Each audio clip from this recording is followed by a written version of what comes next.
Que a doce paz do Senhor Jesus esteja no seu coração. Seja muito bem-vindo, querido irmão, querida irmã, querido professor, querido internauta. Eu sou o professor Egivanildo Tavares e estamos aqui fazendo uma série de estudos para o Departamento de Ensino da nossa Igreja, Assembleia de Deus em Santa Rita, Paraíba, liderada pelo pastor Djalma Silva. E estamos estudando a lição Verdadeiro Pentecostalismo. E hoje vamos trabalhar na 8ª lição, que traz o tema Comprometidos com a Palavra de Deus.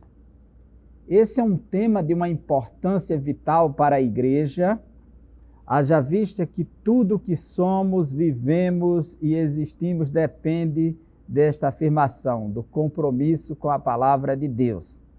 E esse é o tema desta lição de hoje. E esse tema é tão importante, pois, para o povo de Deus, o cristianismo, a sua sobrevivência e subsistência depende exclusivamente desse comprometimento com a palavra de Deus. A gente percebe que Deus tirou o seu povo do Egito, a nação, desceu para o Egito uma pequena família. Primeiro foi José, o bisneto de Abraão, depois foi a sua família, seus irmãos, seus pais, e lá cresceu, se multiplicou e se transformou em uma nação. E Deus tirou com mão forte e introduziu na terra de Canaã. E o que Deus diz para o seu povo no livro de Deuteronômio, no 5º livro do Antigo Testamento, Deuteros quer dizer segundo, ou repetição, e nomos lei, a repetição da lei, no capítulo 10, versículos 12 e 13. Agora, pois, ó Israel, que é que o Senhor teu Deus pede de ti? Senão que temas o Senhor teu Deus e que andes em todos os seus caminhos, e o ames e sirvas ao Senhor teu Deus de todo o teu coração e com toda a tua alma, para guardares os mandamentos do Senhor e os seus estatutos que hoje te ordeno para o teu bem.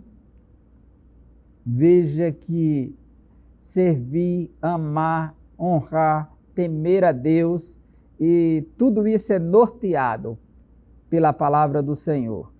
E nós temos aqui sinônimos da palavra de Deus, como aparece no livro dos Salmos, como mandamentos, estatutos, juízos, decretos, são sinônimos daquilo que se refere à revelação de Deus, à sua palavra. E o nosso tema é comprometidos com a palavra de Deus. Nós encontramos no Salmo 119, que é o maior salmo do saltério judaico do Antigo Testamento, e hoje judaico-cristão, um salmo que fala da excelência da palavra de Deus, que enaltece a palavra de Deus no mais alto nível de reconhecimento da sua grandeza, sua magnitude. Este salmo é um salmo anônimo, pois não sabemos quem foi o seu autor. Alguns apelaram para Esdras ser um salmo pós-cativeiro, outros para o próprio Davi, ou para o próprio Neemias também, mas não temos, de fato, uma resposta certa quem é o autor deste salmo. Mas o que importa é que este salmo enaltece a palavra de Deus e ele está dividido em 22 partes, correspondendo às 22 letras do alfabeto hebraico. É um salmo acróstico. E este salmo, que fala da excelência da palavra de Deus, ele revela isso aqui já de início. O versículo 11, ele diz assim, Salmo 119, 11. Escondi a tua palavra no meu coração para eu não pecar contra ti. Veja o comprometimento com a palavra. É um comprometimento interior. Não é só uma afirmação externa, ou qualquer ação física. Tudo parte desse comprometimento interior. O que se revela no exterior é resultado daquilo que está dentro. Escondi a tua palavra no meu coração. Embora que essa seja uma expressão metafórica, pois como alguém trará a palavra para dentro do coração se ela é compreendida à luz da razão? Aqui é uma expressão para a vida, que está ligada à própria razão, à consciência, né? De entender e responder aquilo que lhe é requerido. Então, escondi a tua palavra no meu coração, para não pecar contra ti. Ainda no mesmo Salmo, versículo 33, nos diz assim: ensina-me, ó Senhor, o caminho dos teus estatutos e guardá-lo até o fim. Veja a afirmação deste salmista, como ele compreende que a palavra precisa estar no coração e que, ao compreender os estatutos, ele deve guardá-lo até o fim, comprometidos com a palavra. Nos versos 92 a 93, ele nos diz assim: se a tua lei não fora toda a minha alegria, há muito que teria perecido na minha angústia. Nunca me esquecerei dos teus preceitos, pois por eles me tens vivificado. Veja que expressão maravilhosa de comprometimento com a palavra. Se a tua lei não for a minha alegria, quer dizer, o motivo de estar bem, a motivação da vida dele está toda na lei do Senhor. Há muito que ele tinha perecido na sua angústia. Quer dizer, ele teria se entregado aos dissabores da vida se ele não tivesse uma motivação maior para viver. E ele continua a afirmação: nunca me esquecerei dos teus preceitos, que é um sinônimo de palavra aqui, pois por eles me tens vivificado. Ou seja, é a palavra que tem lhe dado vida, avivado a sua vida, a sua história. O Salmo 97, a afirmação do salmista de expressar todo o seu desejo, sua intenção, é grandiosa. O 97 diz: oh, quanto amo a tua lei! É a minha meditação em todo o dia. Veja só, essa expressão dele, esse vocativo, oh, quanto amo a tua lei, é a minha meditação em todo o dia. Será que temos esse comprometimento, essa paixão, esse desejo, essa percepção que temos que guardar a lei do Senhor até o fim, de escondê-la em nosso coração para não pecar contra o Senhor, de persistir com a palavra e fazer dela a motivação da nossa alegria, da nossa vida? Esta é a afirmação do salmista, de alguém comprometido. O Salmo o verso 148 do mesmo Salmo, todos os textos que estou lendo estão no Salmo 119. 148. Os meus olhos antecipam-me as vigílias da noite para meditar na tua palavra. Veja que a motivação dele, que quando chega a noite, é dizer, antes do escurecer, ele já estava meditando a palavra do Senhor. Então, é alguém totalmente apaixonado, saturado pela palavra de Deus, este salmista.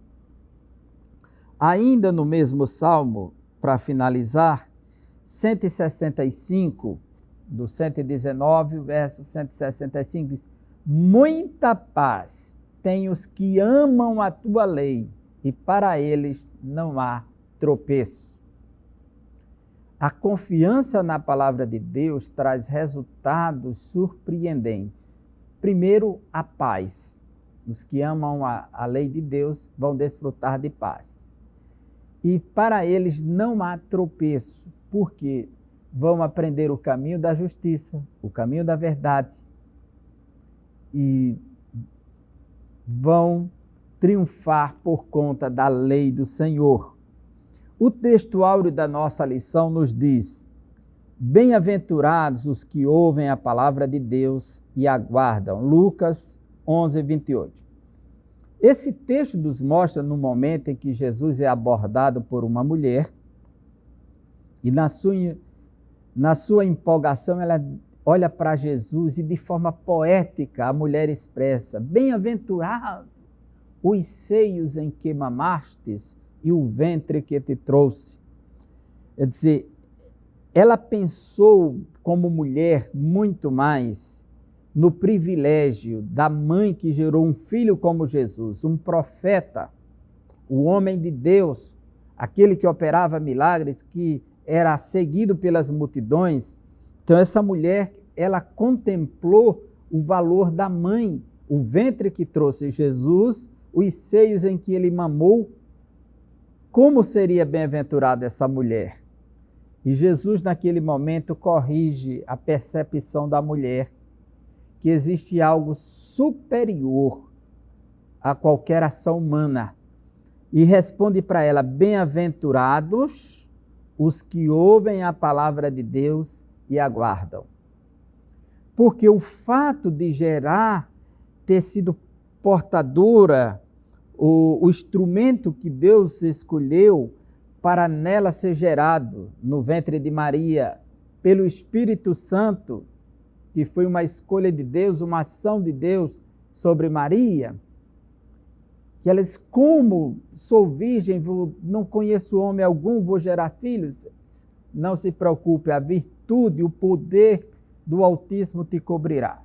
E o Espírito Santo gerou no ventre de Maria Jesus, e ela pegou ele no colo, o amamentou, e tudo isso foi algo extraordinário, maravilhoso, mas não estava acima da obediência à palavra de Deus e o fato de obedecê-la.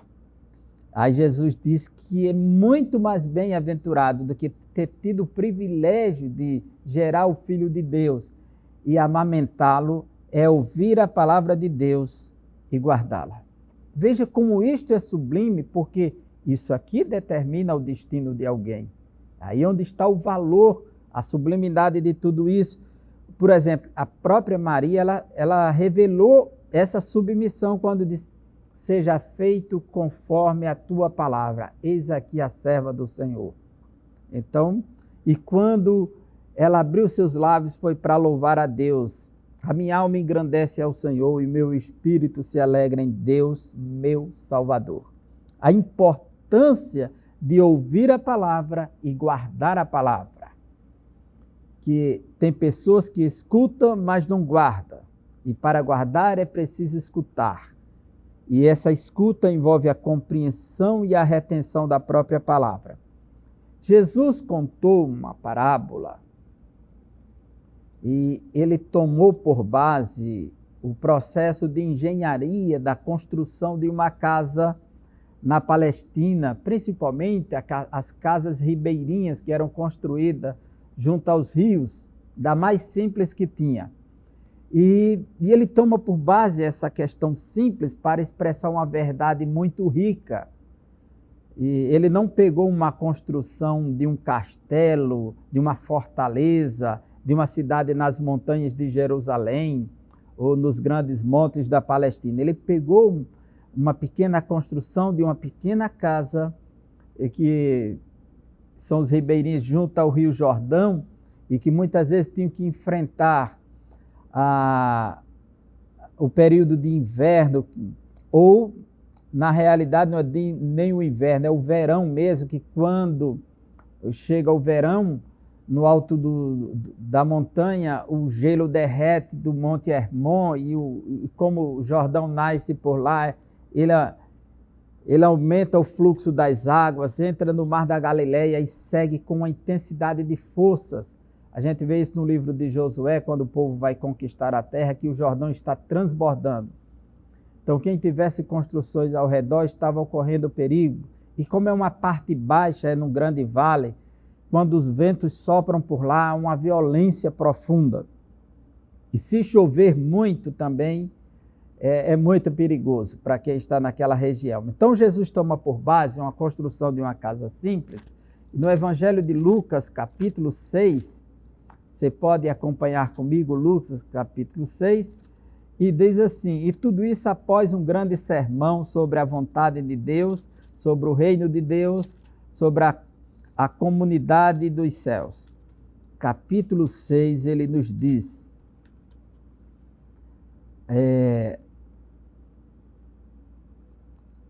Capítulo 6, vamos ver aqui os versículos, separamos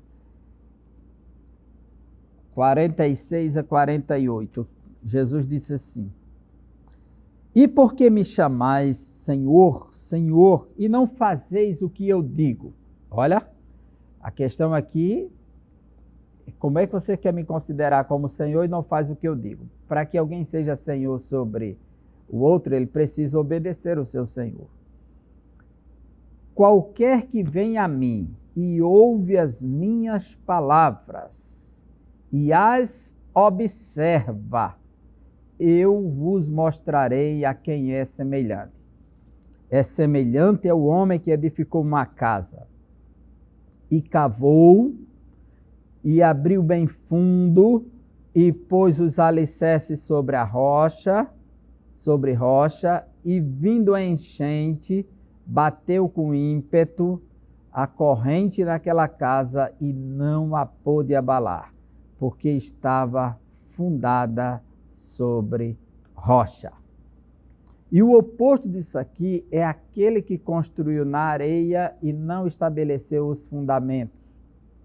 Então, aquele que escuta e pratica as palavras, esse é o homem sábio que construiu ou prudente a casa sobre um alicerce bem fundamentado.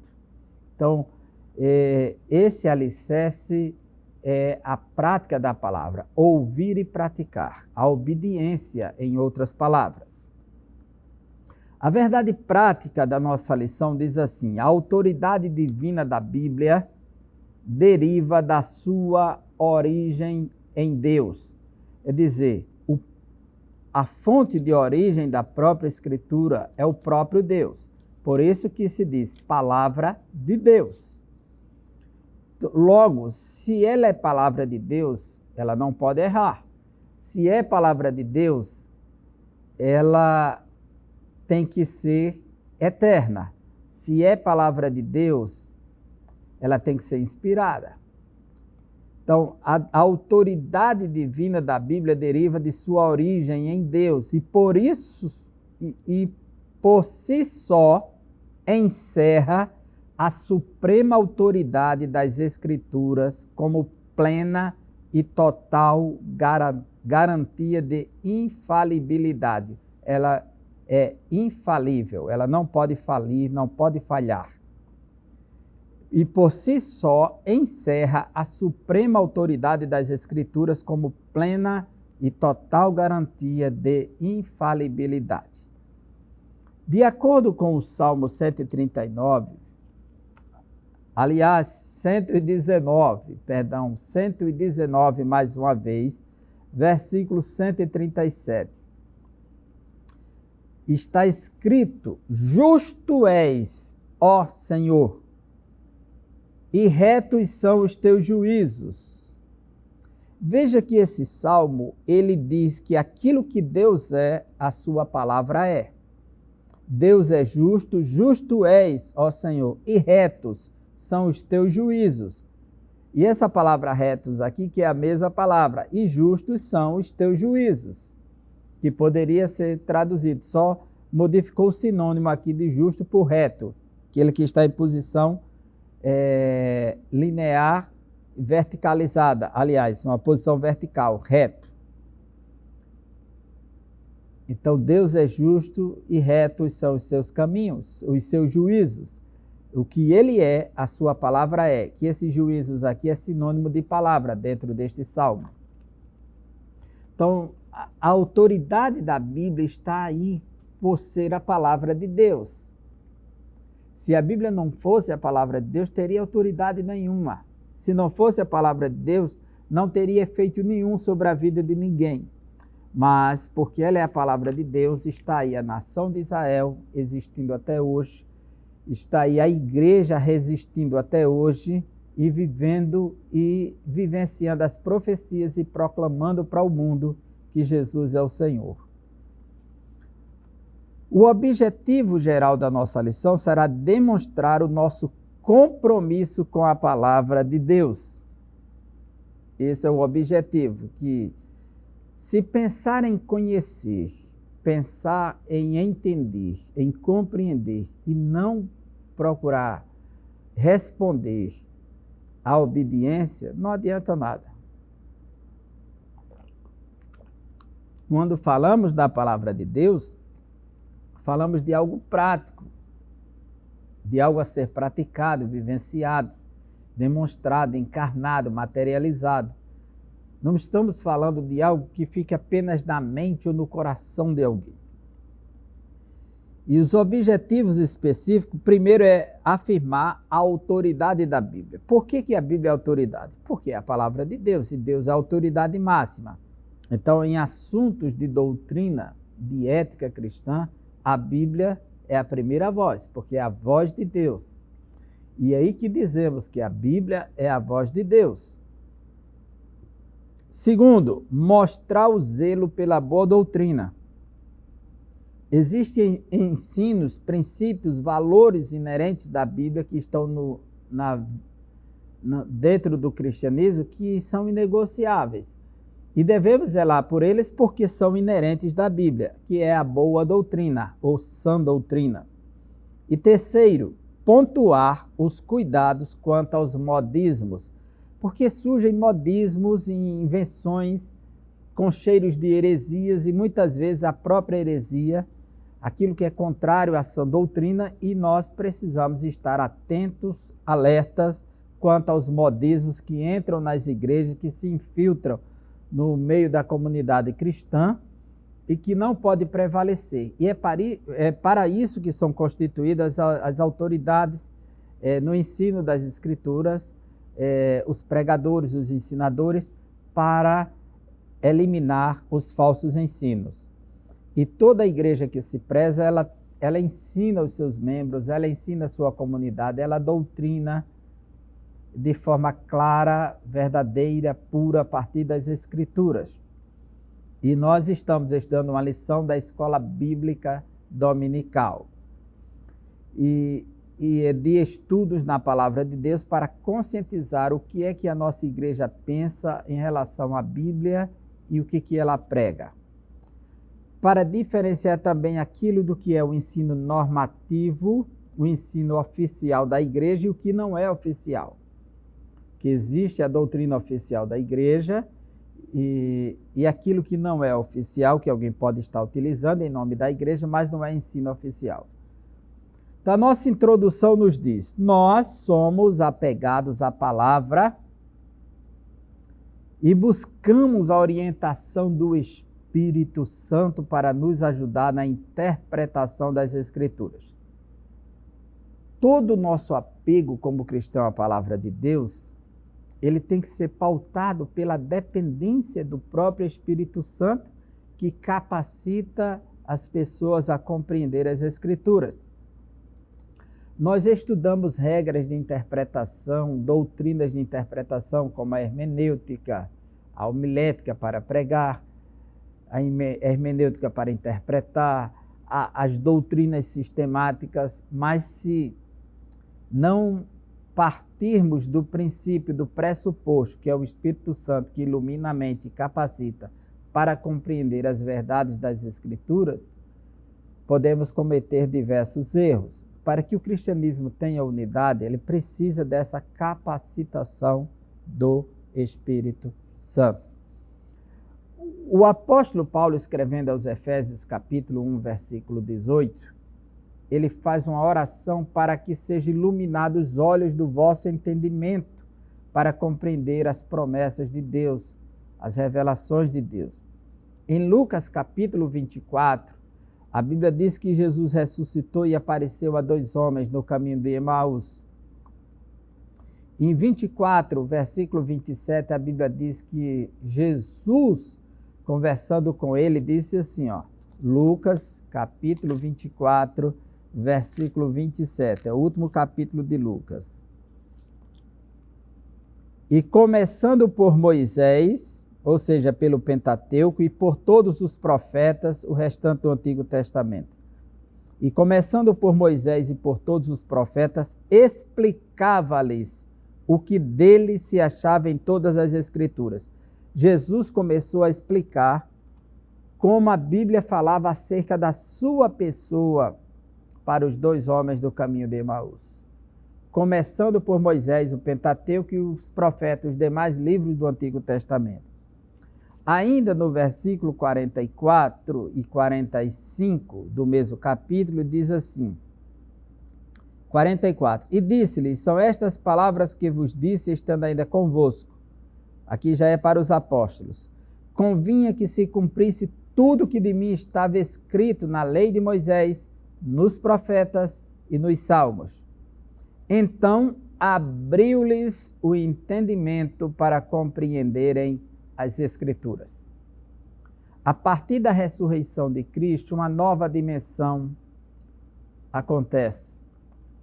Agora, a capacitação do Senhor para compreenderem as Escrituras acerca da pessoa de Jesus. Como é que o Antigo Testamento revelava a pessoa de Jesus, apontava para Jesus? Como é que eles iriam compreender isso? Então, Jesus abriu o entendimento deles, pois eles não tinham essa percepção. Assim sendo, nosso apego é a palavra de Deus, buscamos a orientação do Espírito Santo para interpretar as Escrituras. Mas vamos estudar a relação dos pentecostais clássicos e a leitura da Bíblia. O que é pentecostal clássico? O pentecostal clássico diz respeito ao movimento pentecostal que foi restaurado no início do século XX. Em 1906, que começa o trabalho de Charles Parham na sua faculdade, e a descoberta que se faz ali, a irmã Agnes Osman, numa oração fala em línguas, os discípulos dele que vai ser atingido. Depois, o William Seymour, da Rua Azusa, também, e esse movimento que gerou igrejas como a Igreja Assembleia de Deus, que é conhecida, e tem inúmeras denominações que foram geradas lá da Rua Azusa, pentecostal. Então, estão ligados ao pentecostalismo clássico. E o Peter Wagner identificou isso como a primeira onda, que é a defesa do batismo com o Espírito Santo, com a evidência de línguas. E depois vem a segunda onda, que é o início do neopentecostalismo, que é a ênfase nas curas, um pentecostalismo voltado só para as curas. E depois a terceira onda, que é o neopentecostalismo voltado para a prosperidade e os bens materiais. Então, nós vamos fazer uma leitura aqui na visão do pentecostalismo clássico. E a leitura da Bíblia, a maneira como nós observamos as regras gramaticais e o contexto histórico e literário para compreender melhor o texto sagrado. A Bíblia é um livro divino porque foi dado por Deus, revelado e inspirado, mas nem tudo foi revelado. Por exemplo, o Evangelho de Lucas foi um trabalho feito de pesquisa, diferente do Apocalipse de João. A Bíblia, ela não descarta métodos humanos para que Deus se revele ou comunique a sua vontade. A Bíblia mostra que os apóstolos, no primeiro capítulo de Atos 1, eles oraram e lançaram sorte para escolher um novo apóstolo. É um método natural. Mas houve oração e depois lançaram sorte e caiu sobre Matias. E eles entenderam que aquilo era a orientação do Senhor e em nenhum lugar a Bíblia condena isso. Como também no livro de Atos, capítulo 6, fala os 12, contando Matias como o 12º apóstolo, que nós não podemos dizer que não foi um apóstolo autorizado por Deus e que substituiu o lugar de Judas, pois em nenhum lugar Deus reprovou. Por mais que a gente seja tendencioso a querer encaixar Paulo como o 12º apóstolo, mas a Bíblia não faz essa revelação. Não desaprova Matias, porque houve um sorteio ali, um método natural. Aquela oração dirigia os caminhos naturais. Então a Bíblia é um livro que foi produzido, ele vem da mente de Deus, do coração de Deus. Mente e coração são metáforas, tá certo? A linguagem antropomórfica. Mas quem escreveu com tinta, molhou lá num tinteiro com uma pena, escreveu na pedra, escreveu na argila, talhando a mensagem, escreveu no óstraco, no linho.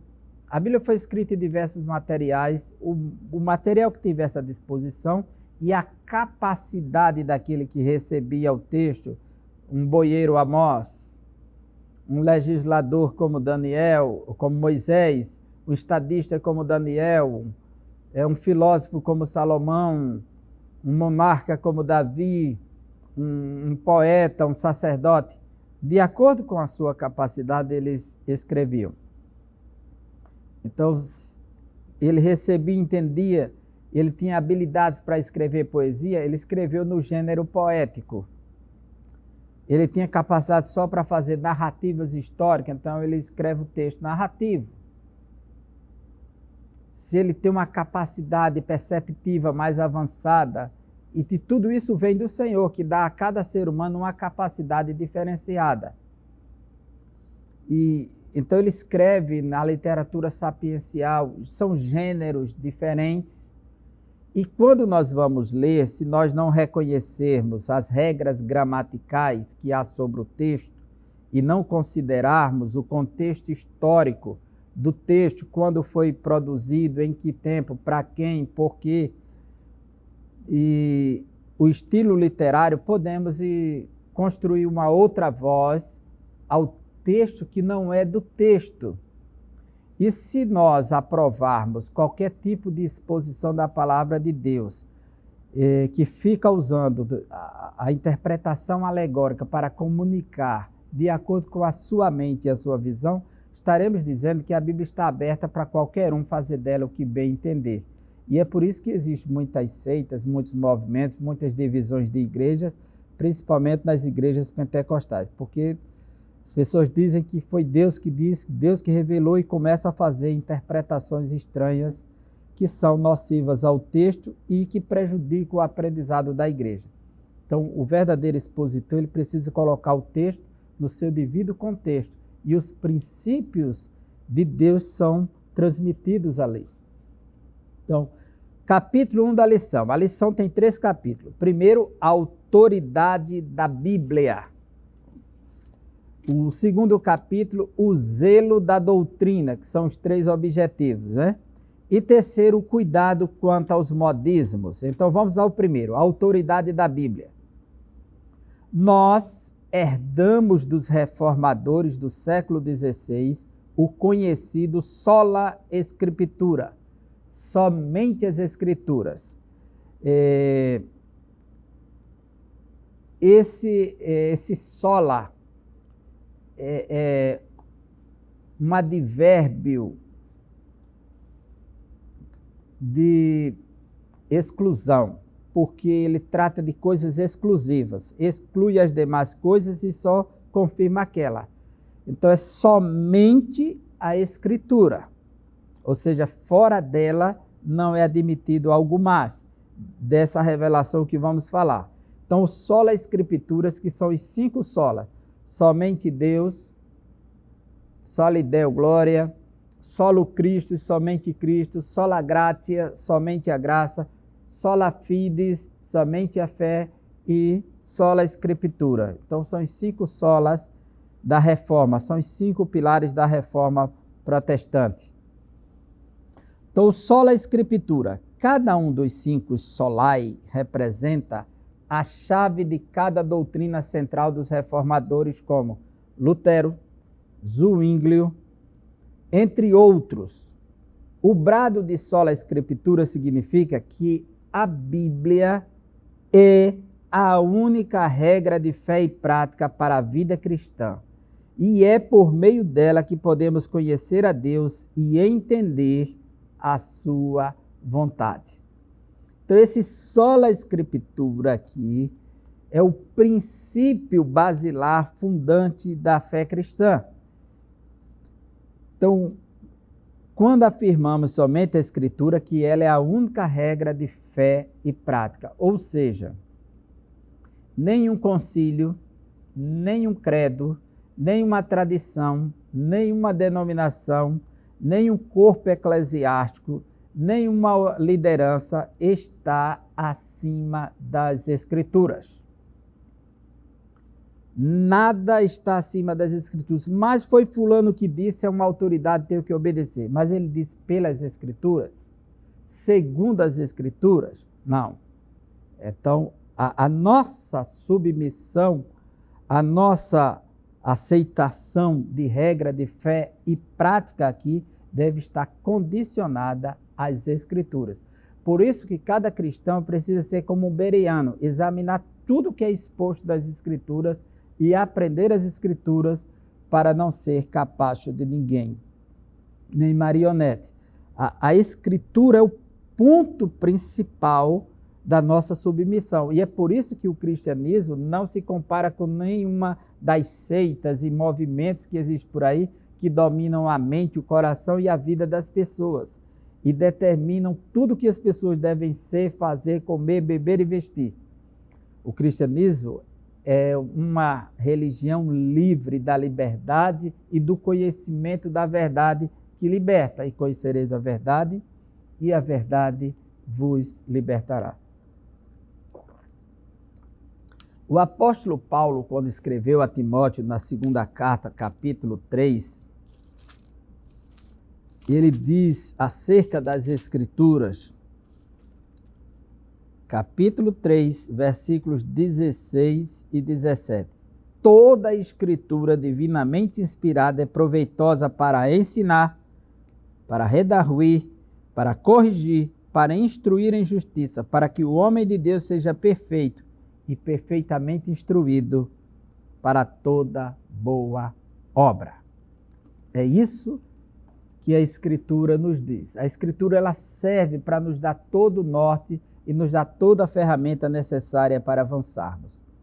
Os católicos romanos têm a Bíblia e a tradição. A tradição diz assim, então a Bíblia ela fica relacionada à tradição, numa balança por igual. O protestantismo ele se destaca justamente por conta de colocar a Bíblia acima de qualquer tradição. As Testemunhas de Jeová têm a tradução do Novo Mundo, que é a sua tradução peculiar, própria seita, que é uma tradução interpolada, e mais a revista Sentinela, que é considerada inspirada tanto quanto a Bíblia em suas obras. E diz que ninguém pode entender a Bíblia sem a Sentinela. Os Mórmons têm a Bíblia e mais o Livro de Mórmon e outras publicações, como Doutrinas e Convênios, e entre outras obras que estão fazendo parte do cano literário dos Mórmons. Mas nós, e Pérola de Grande Valor também, né, do Livro dos Mórmons. Então, tudo como fonte de autoridade espiritual e como revelação que merece o mesmo reconhecimento que é a palavra de Deus. E para os Mórmons, eles colocam o Livro de Mórmon como a pedra fundamental e a última e mais perfeita revelação de todos os livros da face da terra. Está escrito logo nas primeiras páginas do livro de Mormon. Quer dizer, coloca acima da Bíblia um livro escrito no século XX. Nossos fundamentos. Os pentecostais ainda são vistos por alguns não pentecostais, os cessacionistas, aqueles que dizem que os dons cessaram, que não tem mais a mesma atualidade, como um movimento que baseia suas crenças e práticas nas emoções e ensina a crença no cânon aberto. O que quer dizer isso? Cânon aberto. O cânon diz respeito ao conjunto de livros sagrados que compõem a Bíblia Sagrada. Por exemplo, o cânon protestante ele tem 66 livros. A Bíblia protestante tem 66 livros. O cânon católico tem 73 livros. Isso deve-se à contra-reforma, pós-reforma protestante, o reconhecimento de alguns livros que estavam dentro da tradição, mas nunca foram canonizados. Então, na contra-reforma, a Igreja Católica os reconheceu, chamando de deuteros canônicos. Mas os judeus nunca reconheceram esses livros como livros inspirados, inerrantes e infalíveis, da mesma igualdade dos outros livros, que são os livros de Baruque, dos Macabeus, de Tobias, Judite. Porém, o cristianismo tradicional, conservador, protestante, segue o padrão do Antigo Testamento, o mesmo dos judeus, os 39 livros do Antigo Testamento. E os 27 do Novo são 66 livros. Esse é o nosso cânon sagrado. Quando finalizou o cânon no IV século, com a carta do bispo Atanásio, a carta de Páscoa, então, a partir daí circulou e eles decidiram em outros concílios que não se admitiriam mais outros livros além dos 27. O cânon estava fechado e o cristianismo preservou isso e tem preservado até hoje. De sorte que o cânon da Bíblia Católica do Novo Testamento é o mesmo da Bíblia Protestante, os 27 livros do Novo Testamento. A única diferença está no Antigo Testamento de 7 livros, que foram reconhecidos depois da Reforma, na Contra-Reforma. Então, esse cânon está fechado, de sorte que não se admite mais no cristianismo histórico, nem por conta de católicos ou protestantes, a inserção de mais um livro ou a remoção de algum livro. Está fechado. E entendemos que a revelação de Deus, aquilo que ele quis comunicar para o seu povo, está em toda a Bíblia, no Antigo e no Novo Testamento. Então, o cânon está fechado. Para alguns que dizem que os pentecostais estão defendendo o cânon aberto, estão dizendo que as novas revelações têm o mesmo valor da Bíblia Sagrada, da revelação canônica. Mas esta lição vem para nos esclarecer que nós não pensamos assim, nem defendemos esse argumento falso e herético. Por exemplo, são interpretações equivocadas acusar os pentecostais de uma defesa do cânon aberto porque defende a crença na atualidade dos dons de profecia e de revelação. Nós cremos que a revelação canônica se encerrou com os apóstolos do Novo Testamento. Essa é a nossa crença oficial. A nossa fonte de autoridade é unicamente a Bíblia, conforme a declaração de fé das Assembleias de Deus. A Bíblia é a nossa única regra de fé e prática.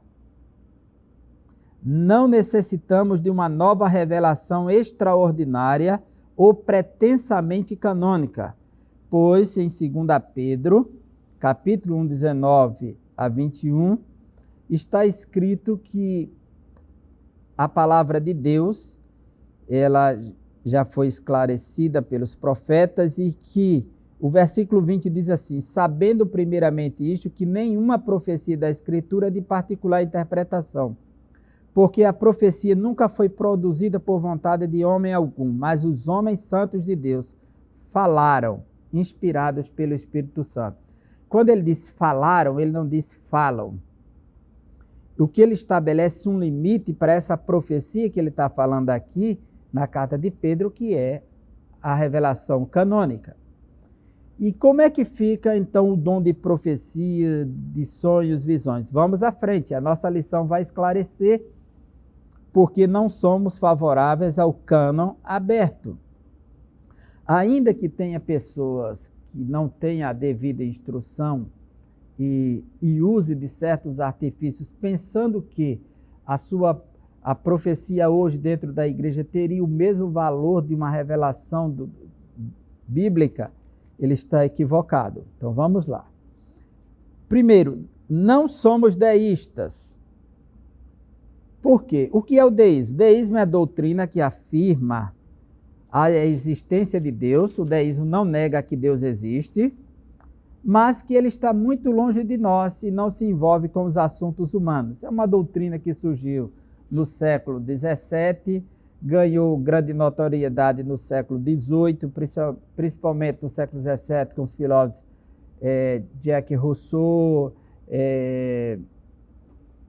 Voltaire, o pai do iluminismo, entre outros, John Locke. Eles eram deístas, criam na existência de Deus, porém não criam que Deus estava atuando na história, no tempo e no espaço, interagindo com o povo mais. Que Deus é como um grande relojoeiro que produziu o relógio, estabeleceu todos os princípios e leis para funcionar dentro da engrenagem, deu corda e foi embora. Essa é uma visão deísta. Nós não somos deístas dizendo que Deus só operou no passado, só interagiu no passado. Pelo contrário, nós somos teístas. O teísta é o que crê em Deus, isto é, cremos que Deus não está longe de cada um de nós, conforme Atos 17 e 27, no grande discurso de Paulo em Atenas.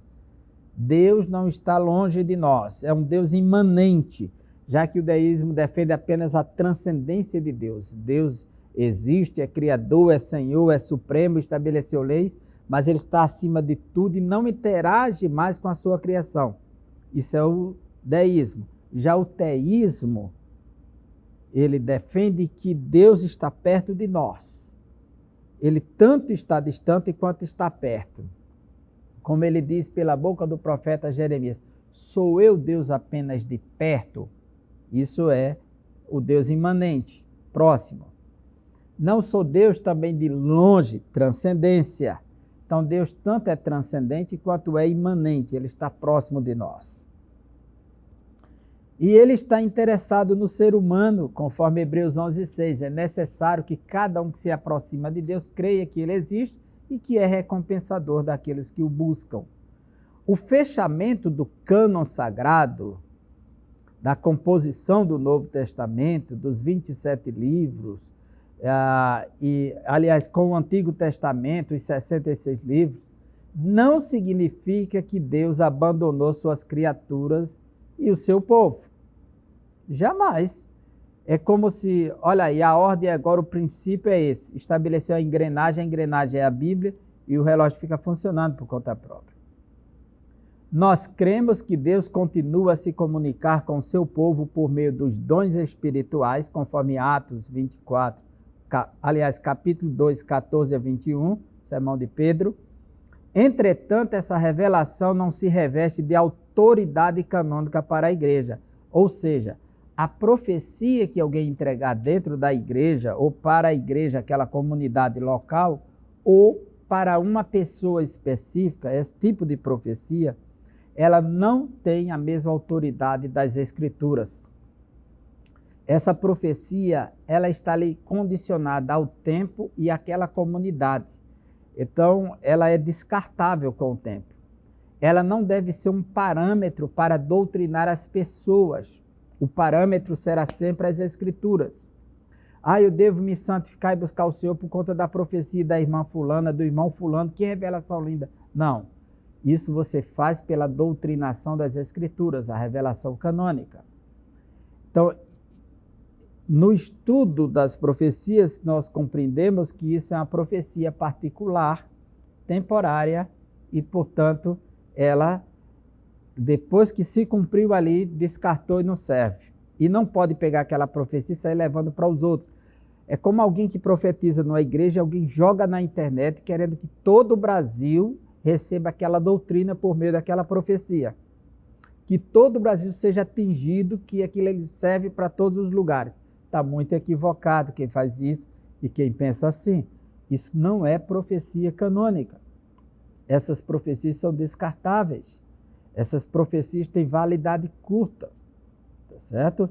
E ficar tentando doutrinar a igreja com essas profecias, com a revelação que teve, com o sonho que teve, com a profecia que teve, é um equívoco grande.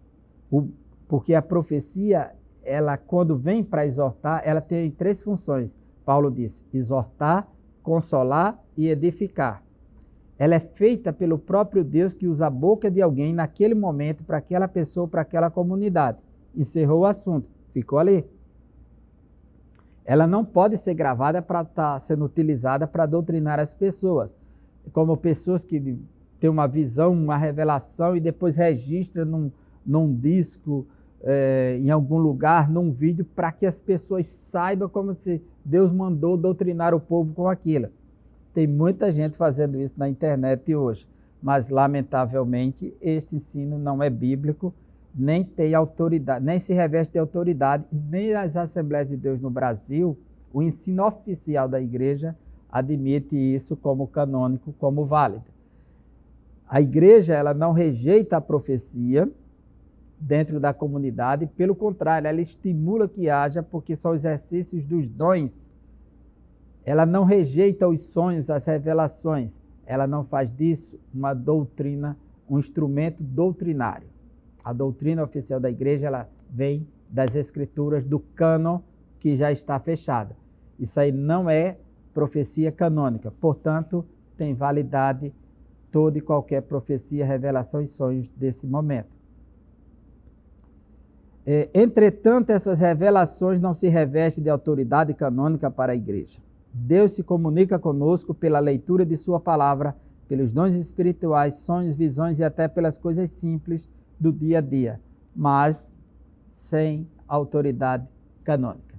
Portanto, se alguém está sendo doutrinado por revelações, sonhos e profecias, é lamentável. Não é um bom lugar. Não é uma boa maneira de aprender a palavra de Deus. Busca o ensino, o estudo da palavra. Capítulo 2. Zelo pela doutrina. O zelo pela doutrina tem ligações com a apologética cristã, ou seja, a defesa da fé. Desde muito cedo na história, a igreja percebeu que a Bíblia precisa ser interpretada para que os crentes conheçam melhor o pensamento bíblico e a doutrina da igreja. Jesus, sendo o Senhor, Deus encarnado, usava as Escrituras para interpretar os fatos. Assim como foi nos dias de Noé, assim também será a vinda do Filho do Homem. Aí Jesus disse, assim como Jonas esteve 3 dias e 3 noites, ouviste o que foi dito, eu porém vos digo. Aí Jesus sempre cita as Escrituras, está escrito, ao Senhor teu Deus não tentarás. Está escrito, nem só de pão viverá o homem. Jesus citava as Escrituras. Ele disse aos escribas e fariseus, errais não conhecendo as Escrituras, nem o poder de Deus. Então há uma necessidade de conhecer as Escrituras. O cristianismo é uma religião de fé, mas não é uma religião de emoção. É uma religião centrada na razão também. Porque está tratando de seres racionais. E Deus é racional. Deus nos fez conforme a sua imagem e semelhança. Ele nos deu vontade, Ele nos deu intelecto, Ele nos deu livre-arbítrio. Então nós nos parecemos com Deus e usamos aquilo que reflete a imagem de Deus, para não sermos arrastados por qualquer meninice. Os credos e as confissões de fé são documentos produzidos pelas igrejas com esse propósito. Olha, a igreja cristã, ela desenvolveu algumas confissões chamadas de credo. A palavra credo quer dizer eu creio. Essa palavra credo em latim significa literalmente eu creio. Então, os credos da igreja, que são as confissões das doutrinas basilares, fundamentais, que sustentam a igreja, e depois as confissões de fé, que são os documentos, quando a igreja se reunia num país para decidir como é que iria ordenar o padrão de todas aquelas comunidades cristãs, para que não ficasse solto, cada um cresce de um jeito e seguisse de uma maneira. Então havia padrões a partir dos ensinos de Jesus e dos apóstolos. Ensino ou instrução. A palavra doutrina vem do latim doctrina, que literalmente significa ensino ou instrução. Mas o termo apresenta vários níveis de significado, de acordo com o seu contexto. Por exemplo, quando o texto sagrado expressa e perseveravam na doutrina dos apóstolos, isso significa que os discípulos permaneciam seguindo o ensino dos apóstolos. Nesse caso, a palavra doutrina significa ensino, instrução, conforme Deuteronômio 32:2. Estamos nos referindo aos ensinos bíblicos, não é qualquer ensino, não é conhecimento secular, acadêmico, de biologia, antropologia, sociologia, filosofia, filologia, matemática. Não, está falando aqui de ensino bíblico. Então, o conteúdo da fé. Qual o conteúdo da fé cristã? Você tem que entender que existe a fé que é gerada pela palavra de Deus para que a pessoa seja salva, justificados pela fé, e passa a viver dessa fé, a crença. Né? Existe a palavra fé no conceito de fidelidade, de ser fiel, na Bíblia como fruto do Espírito. Existe a palavra fé como um dom para realizações de coisas sobrenaturais, Coríntios 13. Ainda que eu tivesse o dom da fé para transportar montes, Paulo diz. Existe a palavra fé na Bíblia como um conjunto de crenças, que é justamente o que está aqui. Tanto nós encontramos isso em Gálatas, capítulo 1, como no livro de Judas. Então, a palavra, o conteúdo da fé, a palavra doutrina se aplica também a um corpo básico e coerente do ensino cristão, como os credos. Trata-se de um ensino sistemático sobre os dados da revelação. Quais são os dados da revelação? Então, a fonte do conteúdo doutrinário é a própria palavra de Deus, auxiliada pela experiência cristã e com a ajuda do intelecto humano. Conforme o apóstolo Paulo, em 1 Timóteo, capítulo 4, versículo 16, ele diz: mas evita os falatórios profanos, porque produzirão maior impiedade. Então, quando Paulo diz para evitar, ele fala de alguém que tem consciência do que está fazendo. E ele também nos diz para trazer à memória. O versículo 14 diz: traze estas coisas à memória, ordenando-lhes diante do Senhor que não tenham contendas de palavras, que para nada aproveitam e são para a perversão dos ouvintes. Isso se faz por meio do ensino, da instrução. Quando eles trazem essas coisas à memória, ele está se referindo à sã doutrina, contrapondo os falatórios profanos. Veja que está na consciência, na razão. Os credos e as confissões de fé são dois tipos distintos de documentos eclesiásticos, mas com o mesmo propósito: interpretar as Escrituras para sintetizar o ensino da igreja. Tanto os credos quanto as confissões ou declarações de fé, elas expressam uma síntese das doutrinas principais do cristianismo que não podem ser negociadas. Então, a nossa confissão de fé e a Bíblia. Enquanto os credos são genéricos, as confissões de fé são mais elaboradas e específicas, tratam de mais detalhes. A nossa confissão e a Bíblia. A nossa confissão de fé não é de autoria particular. pois expressa o pensamento e a vida da igreja. Não é uma coisa isolada, é uma decisão de um pequeno grupo e pronto. Não, ela tem que estar no consenso geral e em harmonia com o cristianismo geral, tá certo? Tem mais esse detalhe. Esse documento é submetido às Escrituras e estão em conformidade com elas. A nossa declaração de fé ocupa extraordinária importância na vida da igreja, como sumário ou resumo doutrinário da Bíblia e ajuda para sua compreensão, além de servir como proteção contra as falsas doutrinas. Por exemplo, nós seguimos um credo, os credos tradicionais da igreja, historicamente falando, desde o primeiro credo de Nicéia, em 325, até o segundo credo de Nicéia,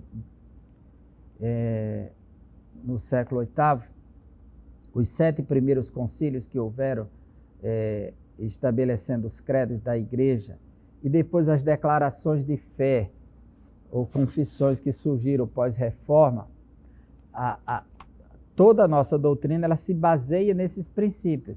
E o cristianismo como um todo, seja protestante ou católico, eles têm algo em comum em algumas doutrinas. Por exemplo, a doutrina da Trindade faz parte do credo da igreja. A ressurreição corporal de Cristo faz parte do credo da igreja.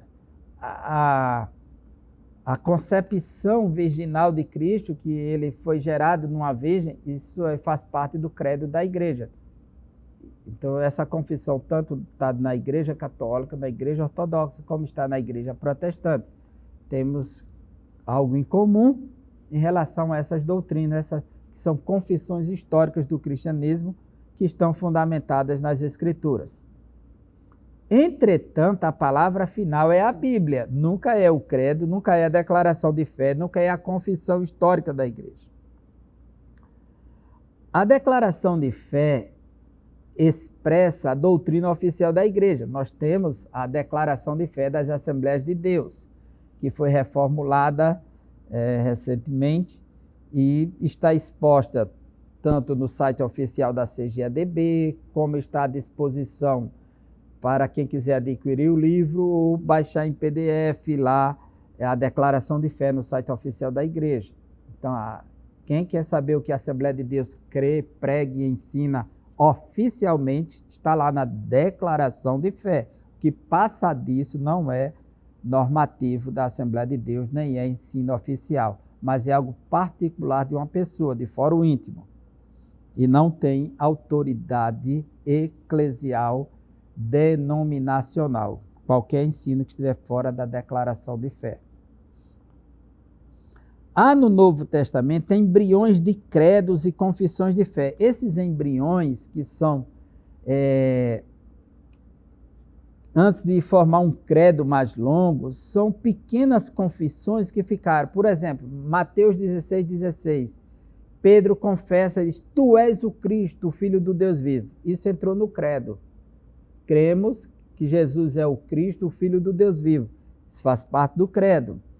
Em Filipenses 2, de 8 a 11, nós temos o cântico ali da encarnação de Cristo, que se fez homem, se submeteu à morte de cruz, pelo que Deus exaltou de forma soberana, que lhe deu nome acima de todo nome.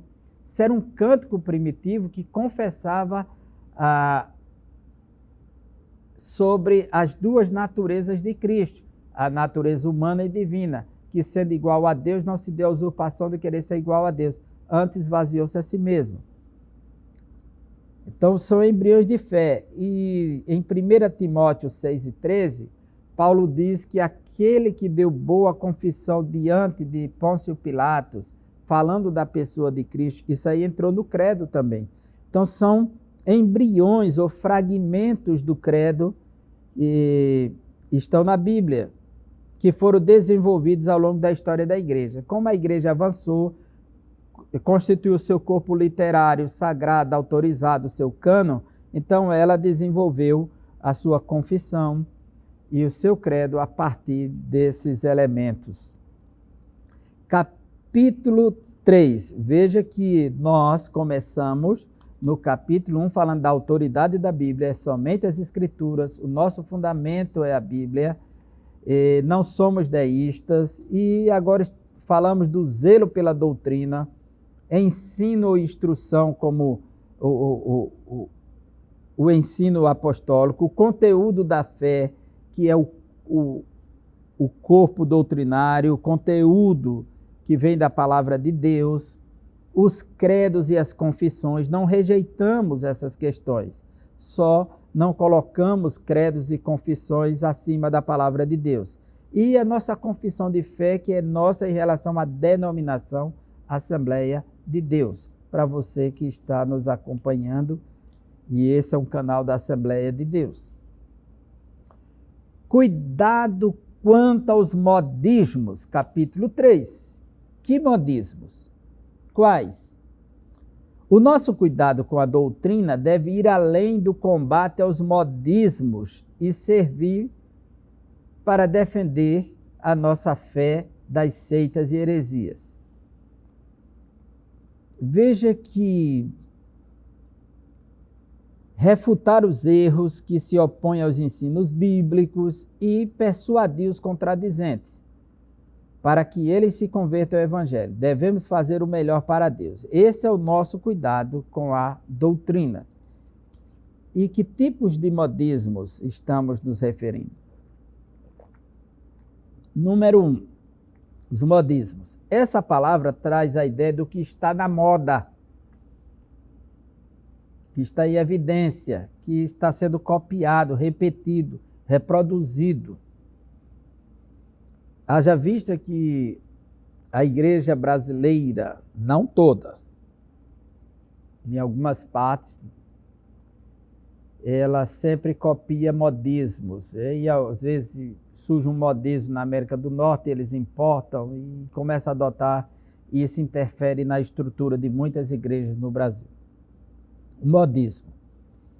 Isso se aplica também ao campo teológico, que existem modismos teológicos. De repente sai uma doutrina nova aí estranha, que não faz parte do contexto histórico, e ela começa a mexer, né?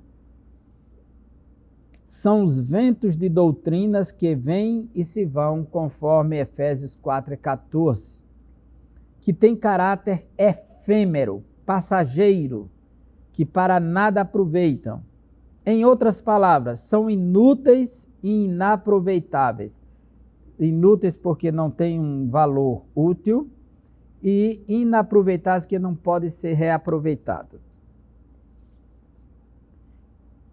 Quem são ou quem não se lembra do dente de ouro? Começou um modismo na igreja de alguns pregadores na ala pentecostal sair por aí colocando o dente de ouro nas pessoas.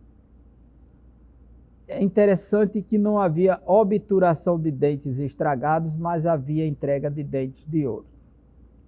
Uma coisa estranha, um fenômeno estranho, sem utilidade, sem definição, sem valor útil para a igreja, não glorificava a Deus, mas só dava vantagem para quem entregou o dente de ouro, o reconhecimento de alguém com certo poder de fazer essas coisas extraordinárias acontecerem, se é que de fato aconteciam, e isso saiu dominando por aí. Essa onda já passou. Se tem alguém ainda insistindo no Brasil em algum lugar, em pequenos grupos, mas está desconhecido. Do dom da unção cai. Então, a unção de Toronto, que começou lá, junto ao aeroporto, nos Estados Unidos, começaram a derrubar as pessoas começavam a uivar, feito animais, cair no chão, chamava de nova unção. E é a unção do cai. E todo mundo caía, e isso ainda tem uma certa resistência no nosso meio, e algumas igrejas pentecostais, que eu digo nosso meio, não é a denominação, é igrejas de linha pentecostal, muitas vezes, ou neopentecostal. As pessoas pegam um paletó e saem derrubando as outras, fazem um maior movimento. Tem um grande encontro no Brasil aí, que as pessoas têm essa mania de chegar lá e sair derrubando as pessoas. Só que Jesus veio para levantar, não veio para derrubar. E as pessoas que caíram diante do Senhor, não foi de forma coletiva, mas de forma singular no Antigo Testamento, e foi com a glória do Senhor, mas ficavam conscientes do que tinha acontecido. E eu caí, Daniel, e ele pôs a sua mão sobre mim e disse, levanta-te. Daniel 10. João, na ilha de Pátmos, ele pôs a sua mão sobre mim e disse que era o primeiro e o último, e mandou João se levantar. Então, ele levanta e eles caem com a glória do Senhor. Não é uma coisa sem sentido, derruba todo mundo e cai no chão e vai juntando as pessoas, e as pessoas ficam admiradas com quem derrubou. Olha, esse tipo de hipnotismo, eu vi um psicólogo que trabalha com hipnotismo, a hipnose, a palavra hipnose vem de dormir, né? Hipnos é sono, em grego.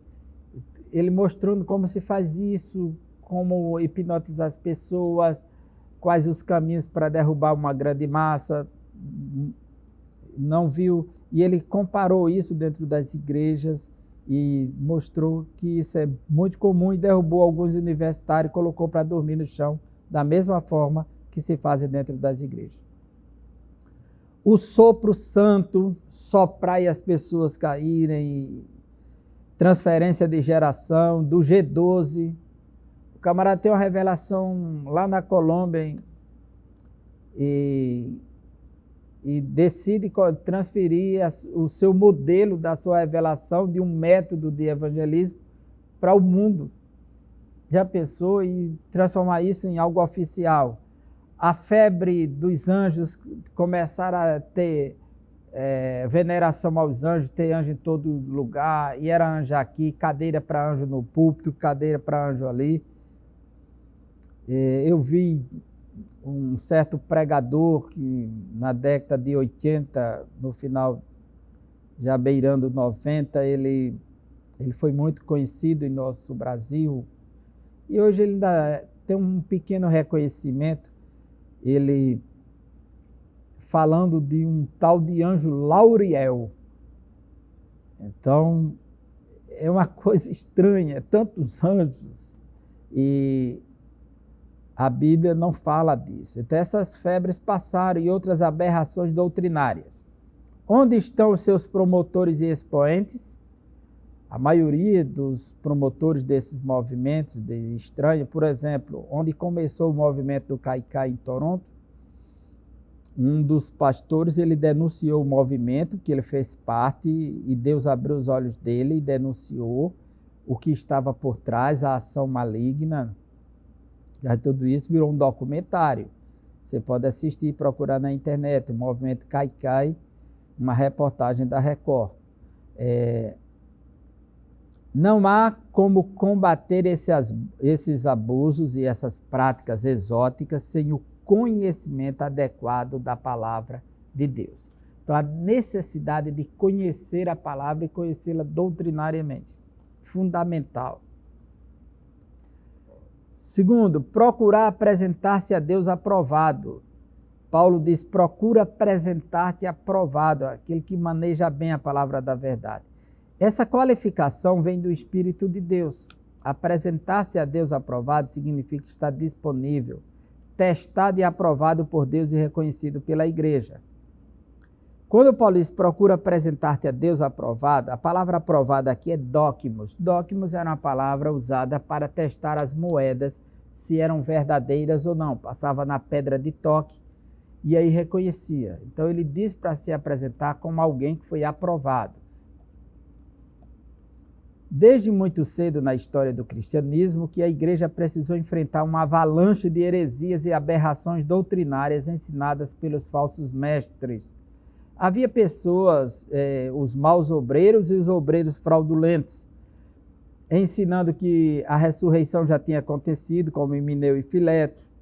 Outros negando a ressurreição corporal de Cristo, ou a encarnação dele, que ele não veio em carne. Muitas doutrinas estranhas. 3. Como obreiro que não tem de que se envergonhar. Não tem de que se envergonhar. O termo obreiro, tanto em grego quanto em português, vem de obra, trabalho e tem significado amplo no Novo Testamento. No sentido literal, refere-se ao trabalhador do campo, conforme Mateus, capítulo 20, versículo 1. No sentido metafórico, a todos que se dedicam à obra de Deus são obreiros. E de maneira geral aos apóstolos e aos demais oficiais da igreja, todos são obreiros. A nossa declaração de fé afirma: o termo obreiro é genérico e usamos praticamente para todos os cargos e funções nas igrejas. 4. Que maneja bem a palavra da verdade. O que o apóstolo Paulo disse? Disse a Timóteo que ele precisava manejar bem a palavra de verdade. O verbo grego para manejar bem é ortotomeo. Orto de reto e tomeo é cortar, literalmente cortar reto, cuja ideia é cortar em linha reta. A ideia é manter o curso correto. É uma palavra rara, aparece uma só vez no Novo Testamento e 2 vezes no Antigo Testamento grego, que é a Septuaginta. O emprego paulino dessa palavra é metafórico e muitas interpretações já foram apresentadas ao longo dos séculos. Alguma delas é como dizer que Paulo usou um termo que era conhecido porque ele fazia tendas de couro, que ele aprendeu com seu pai, é seu ofício. Então, se ele cortasse o couro e ele errasse o traço do corte, ele colocava a perder, porque o couro de animal era contado, o couro de uma cabra, e era muito delimitado isso, e era difícil você ter couro à sua disposição, porque era caro. Então tinha que procurar cortar corretamente, em linha reta, para não perder o molde e assim produzir uma tenda. Se ele estragasse, ele tinha que fazer uma tenda menor. Alguns interpretam esse ortotomeo nessa perspectiva. A preocupação de Paulo é com o ensino correto da palavra de Deus, com base numa exegese sólida, com aplicação para a edificação espiritual da igreja. Isso significa também não fazer uso da palavra no púlpito para atacar algum desafeto entre os irmãos por meio de indiretas. Púlpito não é lugar de desabafo. Infelizmente, há pessoas que tomam os seus sentimentos e transformam numa arma de guerra e pega a palavra para enviesar seus sentimentos para atacar outras pessoas. O púlpito é lugar de se colocar nas mãos de Deus e deixar que o Senhor fale, por meio da sua palavra, ao seu povo, aquilo que ele diz na sua palavra. Não é lugar para mim dizer o que eu quero usando a palavra. Então, essa manipulação da palavra, ela deve ser rejeitada. Enfim, a nossa conclusão nos diz: nós temos compromisso com a palavra de Deus e nós defendemos isso a partir do reconhecimento da autoridade das Escrituras, que ela é a única revelação de Deus escrita para a humanidade. Nós temos zelo pela sã doutrina e não abrimos mão das verdades fundamentais do cristianismo e temos o cuidado apologético com os modismos na igreja. Diante disso, fica claro que nenhuma outra literatura exerce autoridade sobre nossas vidas. E aqui nós finalizamos e espero ter contribuído com a sua pesquisa, seus estudos sobre esta lição e aguardo você na próxima lição, se Deus quiser. Um forte abraço, que Deus abençoe você e a sua família.